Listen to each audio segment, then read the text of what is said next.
তার বাবার হাত থেকে সে ছিনতাই করেছে, ধর্ষণ করলো, অপহরণ করলো, অপহরণ করে আবার ধর্ষণ করে আবার খুন করে রেখে দিল, প্রকাশ্যে করলো। যে এই যে প্রকাশ্যে খুন করার সংস্কৃতি, ধর্ষণ করার সংস্কৃতি, এই যে এগুলো যদি বিচার না হয় তাহলে বাংলাদেশে এগুলো আরো বেড়ে যাবে। আপনি আমি তখন রাতের বেলা দিনের বেলাও আমরা নিরাপদ থাকবো না। ধর্ষক হচ্ছে একজন অপরাধী, ক্রিমিনাল, এর বাইরে তার কোনো পরিচয় আছে বলে আমি আশা করি না। এবং তারা যারা ধর্ষণ করে, অপরাধ করে বেড়ায়, তারা বিভিন্ন ক্ষমতা সার্কেলের মধ্যে ঢুকে এগুলো করে, যাতে তারা এই মানে দেখুন বাংলাদেশে এখন কিন্তু বিচারহীনতার সংস্কৃতি কিন্তু তুঙ্গে।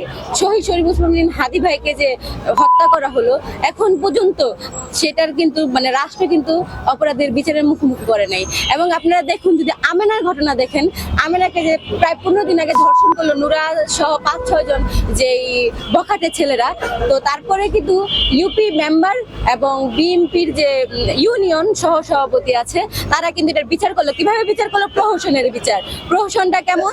তারা যে মাজলুম তাকে বললো আপনাকে বাদী ছাড়তে হবে, তারা জুলুম করেছে আবার মাজলুমের উপর। শুধু তাই না, যে আরেকবার ধর্ষণ করে হত্যা করে বিল পারে ফেলে রাখা যায় এমন একটি পরিবেশ কিন্তু তারা তৈরি করেছে। তার মানে এই জায়গায় শুধু নুরা সহ সেই 5-6 জন বকেটে ছেলে ধর্ষণের আসামি না, যারা কিনা আরেকবার ধর্ষণ হতে পরিবেশ সৃষ্টি করে দিয়েছে, জুলুমের হাতকে শক্তিশালী করেছে, তারা ওই ধর্ষণ মামলার আসামি। এবং আমি চাই খুব দ্রুত সময়ের মধ্যে শুধু তাদের গ্রেফতার করলেই হবে না, তাদের বাংলাদেশের আইনের সর্বোচ্চ বিচার নিশ্চিত করতে হবে এবং এই ধর্ষকরা যাতে কোনো মতেই জামিন না পায়। এবং এই যে যারা ক্ষমতা সার্কেলের মধ্যে ঢুকে, যারা বিভিন্ন যেই সময় যে সরকার থাকে তাদের সাথে ঢুকে কিন্তু তারা অপরাধগুলো সংগঠিত করে, তাদের কিন্তু নিজস্ব কোনো মতবাদ নাই, তাদের একটাই মত আমি পাপী এবং আমি অপরাধী, আমি ধর্ষক। আমি মনে করি তাদের কোনো মত থাকতে পারে না। তাই আমি মাননীয় প্রধানমন্ত্রী তারেক রহমানকে কাছে উদাত্ত আহ্বান জানাই যে ধর্ষণের মতন ঘটনাকে আপনি শক্ত হস্তে প্রতিহত করুন, না হলে বাংলাদেশে এই ধরনের যে যারা মানে বিচারহীনতার সংস্কৃতি স্টাবলিশ হয়ে যায়, ধর্ষণের যদি বিচার না হয় তাহলে বাংলাদেশে এই মেসেজ চলে যাবে যে আমি যত বড় অপরাধী করি কিনা, আমি যদি ক্ষমতা সার্কেলের আমার পাশে পাই, ক্ষমতা সার্কেলকে বা এর মধ্যে ঢুকে যেতে পারি, তার মানে আমার আর বিচার হবে না, বিচারের মুখোমুখি আমাকে কেউ করবে না। তাতে কি হবে?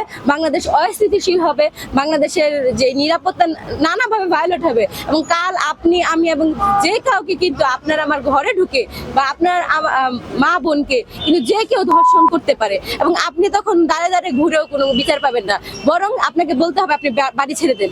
এই যে দেখুন আমেনার ঘটনায় তার বাবার হাত থেকে ছিনায়, মানে বাংলাদেশের সেই বিচারহীন সংস্কৃতি কতটুকু উস্কে গেছে এবং মানে কনফিডেন্ট দেখেন অপরাধীর যে আমি অপরাধ করলে সে আমাকে তো শেল্টার দিবেই ক্ষমতাসীনরা। এবং সেই মানে মানসিক শক্তি নিয়ে সে কিন্তু তার বাবার হাত থেকে সে ছিনতাই করেছে, সে অপহরণের মতন কিন্তু মানে ধর্ষণ করলো, অপহরণ করলো, অপহরণ করে আবার ধর্ষণ করে আবার খুন করে রেখে দিল, প্রকাশ্যে করলো। যে এই যে প্রকাশ্যে খুন করার সংস্কৃতি, ধর্ষণ করার সংস্কৃতি, এই যে এগুলো যদি বিচার না হয় তাহলে বাংলাদেশে এগুলো আরো বেড়ে যাবে। আপনি আমি তখন রাতের বেলা দিনের বেলাও আমরা নিরাপদ থাকবো না। তাই এই ধর্ষণের বিচার হওয়া চাই এবং বিচারহীনতার সংস্কৃতি যাতে স্টাবলিশ না হয়, তাই শহীদ শরীফ ওসমান হাদি ভাইয়ের হত্যার বিচার হওয়া জরুরি। বাংলাদেশে যারা সাধারণ জনতা আছে, এলিট শ্রেণীর না, আমরা যারা সাধারণ জনতা, আমরা কি প্রতিবারই এভাবে মানে দাঁড়িয়ে দাঁড়িয়ে বিচার চাইতে থাকবো এবং বিচারহীনতায় ভুগবো? তো বাংলাদেশে এই সংস্কৃতি পরিবর্তন হতে হবে, তার সাথে ভাইরাল হলে আপনি বিচার পাবেন, এই সংস্কৃতি পরিবর্তন করতে হবে। এবং আপনি যদি কোনো মন্ত্রণালয়ে চাকরি করেন তাহলেই সাথে সাথে আপনি বিচার পাবেন, এই সংস্কৃতিও বন্ধ করতে হবে। মূল কথা, বাংলাদেশে যারা সাধারণ জনগণ আছে প্রত্যেকে যেন রাষ্ট্রীয় সহযোগিতা ইনসাফ পায় এবং রাষ্ট্র প্রত্যেকের নিরাপত্তা নিশ্চিত করতে এরকম একটা ইনসাফের বাংলাদেশে আশা ব্যক্ত করছি। ইনকিলাব জিন্দাবাদ, বাংলাদেশ জিন্দাবাদ।